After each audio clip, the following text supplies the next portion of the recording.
हम खबर आपको दें, इस्माइल हनिया पर हमला।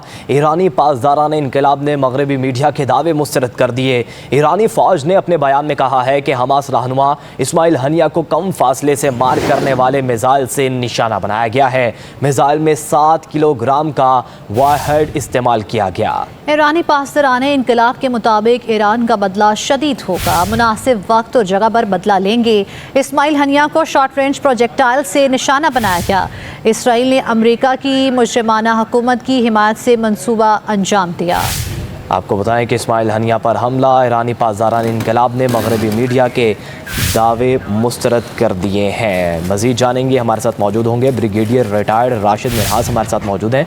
राशिद साहब बताइएगा, ये हमला जो हुआ है उसके बाद कहा जा रहा है कि ये किसी रॉकेट मिसाइल से नहीं हमला किया गया। जी बिल्कुल, पहले तो विवेश के मेरा नाम राशिद मिन्हास होता है और उसकी तरह होते हुए होता है मेरा नाम अहमद सईद मिन्हास है। बट एनीवे, जो पासदारान इनकलाब ने जो एक दावा की है और अब जो इन्वेस्टिगेशन उन्होंने पिछले 48 घंटों के अंदर की है, उसके मुताबिक ये स्मॉल ट्रैजेक्टरी वाला एक प्रोजेक्टाइल था, एक बॉम्ब था, एक छोटा मिसाइल कह सकते हैं कि जैसे तकरीबन 7 किलोग्राम का बारूदी मवाद था और ये नज़दीकी कोई बिल्डिंग थी जहाँ पे इनकी रिहाइश थी और वहाँ से उनके ऊपर फायर किया गया।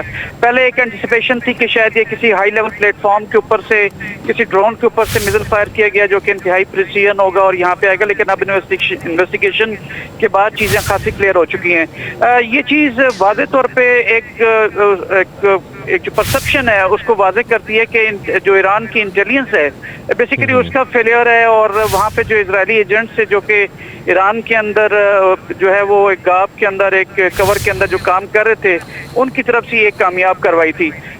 इसके जितनी भी मजम्मत की जाए कम है, लेकिन अब आइंदा आने वाले दिनों के अंदर ना सिर्फ ईरान को अपने डोमेस्टिक लेवल के ऊपर चीज़ों को बेहतर करने की ज़रूरत है, स्पेशली जो एक परसेप्शन है या उसको मिस परसेप्शन कहें आप कि उसके जो ईरानी रेवोल्यूशनरी गार्ड्स हैं और जो वहाँ पे क्लर्जी की गवर्नमेंट है उसके दरमियान कुछ गैप्स हैं, कुछ वैक्यूम्स हैं। यही वजह है कि पाकिस्तान के ऊपर भी जो रॉकेट एक्सचेंज हुए थे इस साल के अवाइल और आखिर के अंदर 2023 की, तो जो टेंशन बढ़ी थी वो भी इस चीज़ को इंडिकेट कर रही थी।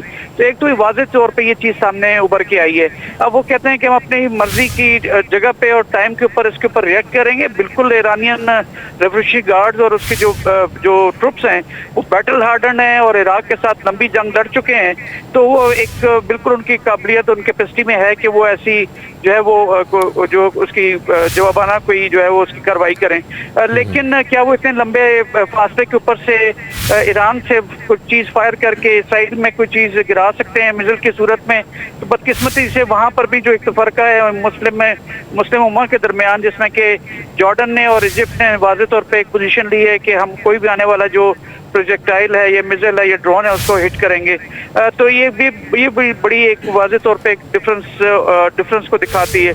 इसी तरह जो एक रिपोर्ट के मुताबिक यूएई और सऊदीया की जो पार्टिसिपेशन होनी चाहिए थी ईरान के अंदर इस्माइल हनिया साहब की शहादत के मौके पे जो जनाजा हुई वो भी वहाँ से मिसिंग पाया गया। तो एक ओआईसी की तरफ से अभी तक जो हंगामी मीटिंग नहीं हुई है, तो वो भी एक वाज़ेह तौर पे इस तरफ इशारा दिखाती है कि शायद कोई डिफरेंसेस ऑफ ओपिनियंस हैं, कुछ इंटरेस्ट की जो डोमिनेट कर रहे हैं। ठीक है, इस मामले पर मुस्लिम दुनिया का इकट्ठा होना लाजमी है। दिफाई तज्जियाकार ब्रिगेडियर रिटायर्ड अहमद सईद मिन्हास साहब हमारे साथ मौजूद थे, इस मामले पर गुफ्तगू कर रहे थे। आपका बहुत शुक्रिया।